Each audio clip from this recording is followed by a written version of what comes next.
The story begins with news reports about a dangerous virus spreading rapidly across the world in the near future. Within a short time, it wipes out a large part of the population. The virus turns people into violent, mindless beings, and there is no known cure. Soon, scientists claim that children under 18 are the real carriers of the virus, and society starts blaming kids for the outbreak. False information spreads quickly, and the world collapses into a dystopian state. Then, we hear the voice of a girl named Mary, who explains that the virus first infected adults. Many of them were ended. Later, when symptoms appeared in some children, authorities began placing all kids in camps to monitor them. But it was later discovered that only about 1% of children were actually infected. Still, the adults grew to hate the children, blaming them for the disaster.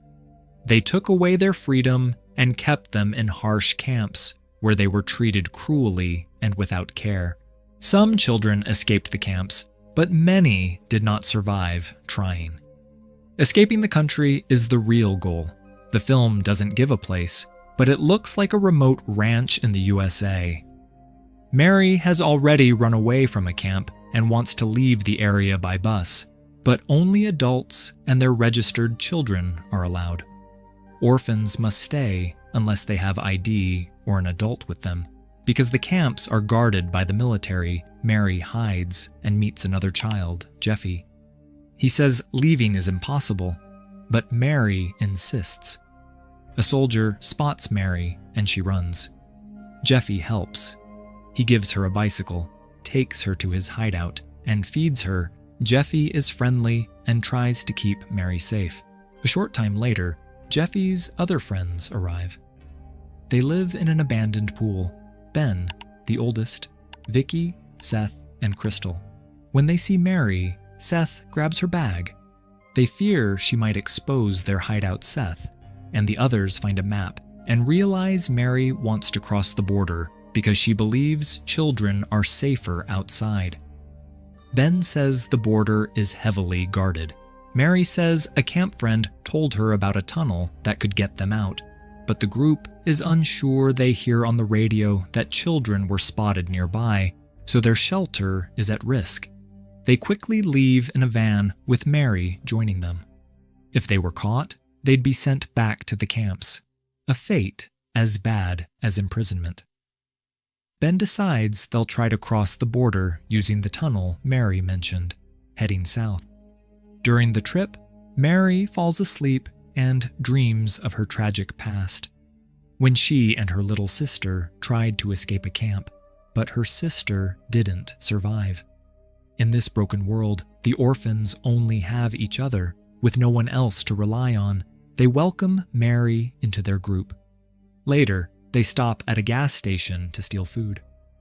Ben distracts a female clerk while Vicky sneaks supplies, but another worker spots her. Outside, Mary waits with Seth and Crystal. It's Mary's first time doing something like this, and Seth shows her a gun, saying they have a backup plan if things go wrong. While Seth and Crystal share a quiet moment, Mary senses trouble and rushes inside. She's right. Ben is fighting with the clerk, and the woman is calling the authorities. Mary points a gun and tells her to stop, but when she refuses, Mary fires a shot. In the chaos, Ben is also hit, and the group flees the scene before soldiers arrive. Things spiral out of control, and the group is forced to run again.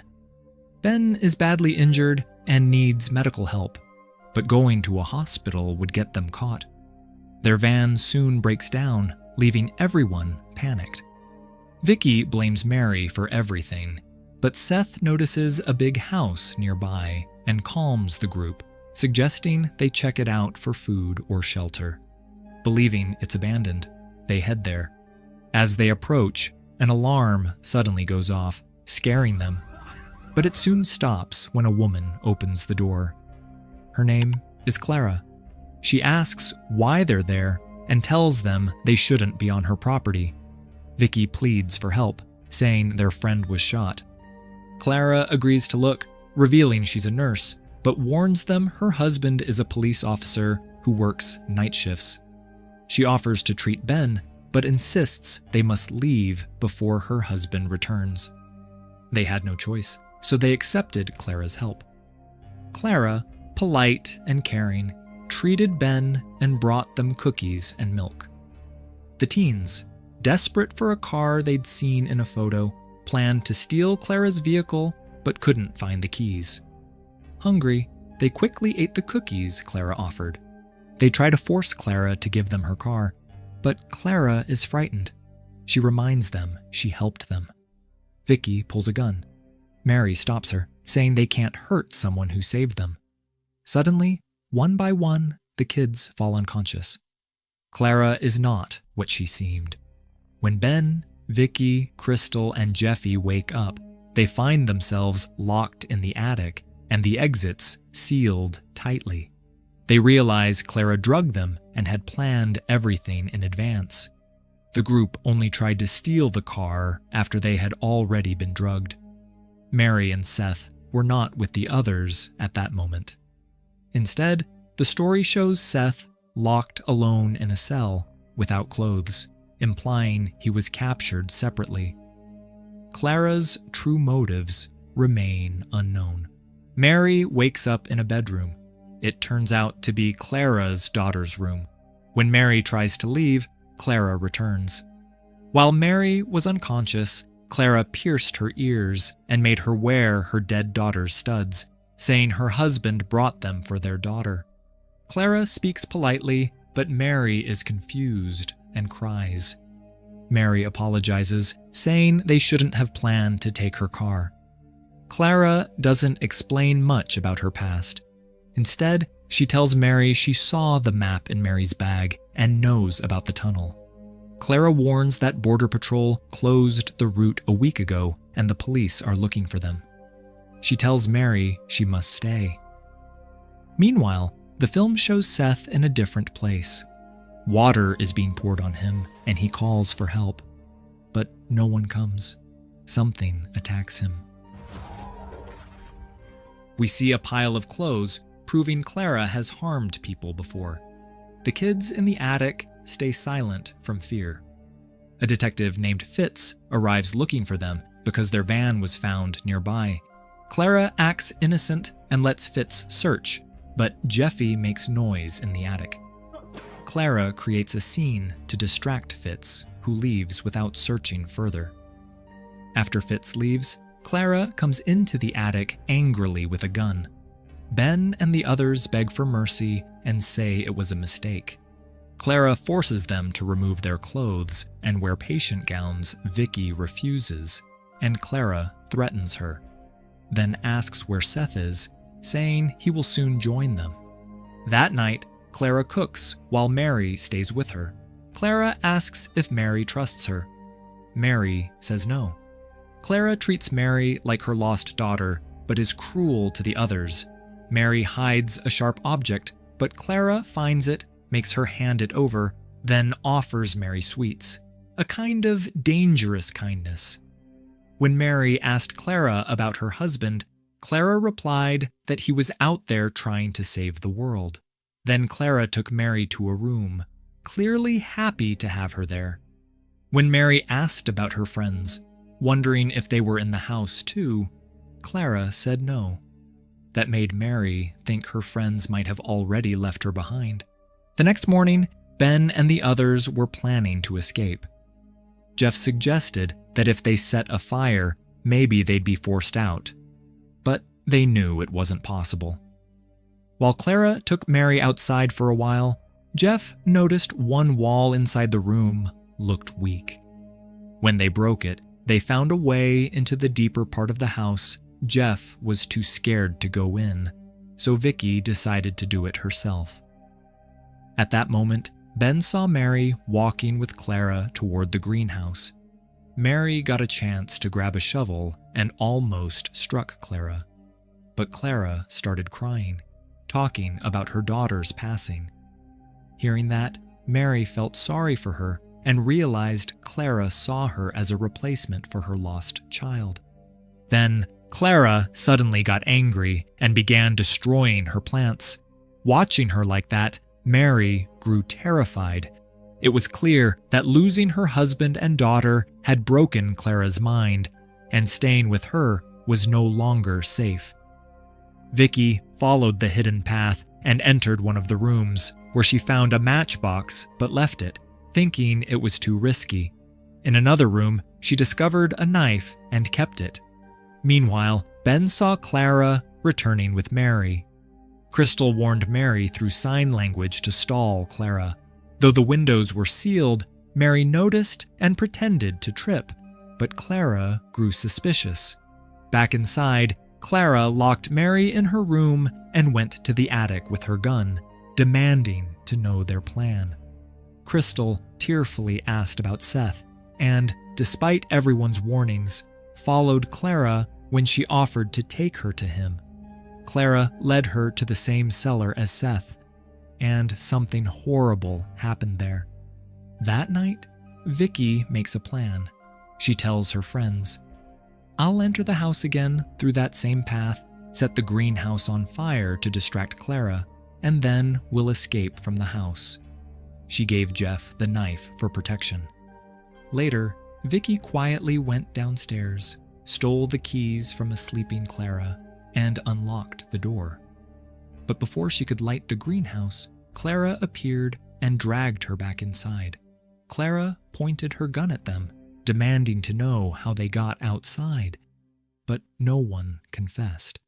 She brought Mary in, saying the group had tried to escape but refused to explain how they reached the basement, adding that they would tell her the truth.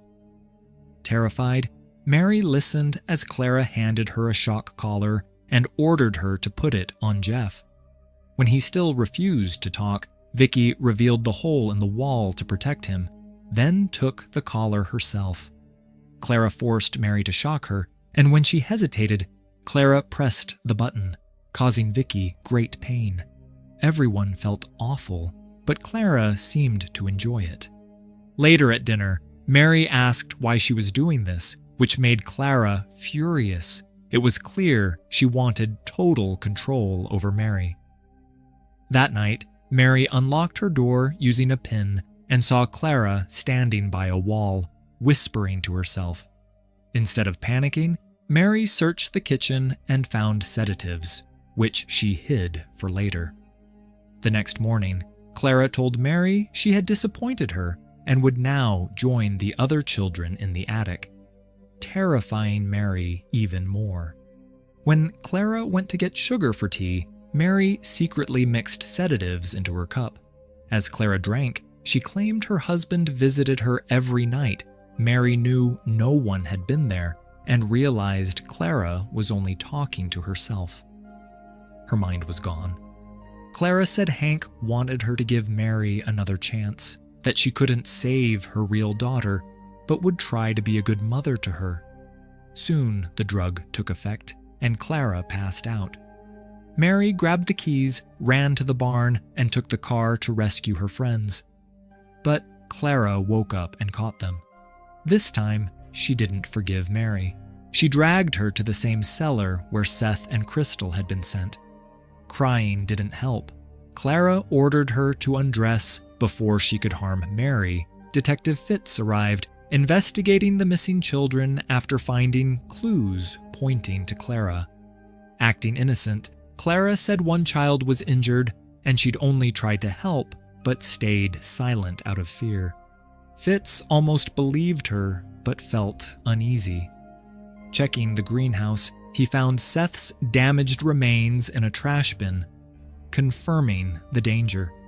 Meanwhile, Clara forced Mary into the cellar, where she saw an infected man leaning over Crystal's body. It was Hank, Clara's husband. To keep him alive, Clara had been using the children's food for him. Terrified, Mary backed away, and before Hank could attack, he noticed the earrings in her ears, the same ones that belonged to his daughter. To distract Hank, Mary handed him the earrings. While his attention shifted, She spotted a tub nearby and bravely climbed over it to escape. Meanwhile, Clara went upstairs with her gun. But this time, Jeff was ready. As soon as she entered, he attacked her in the stomach.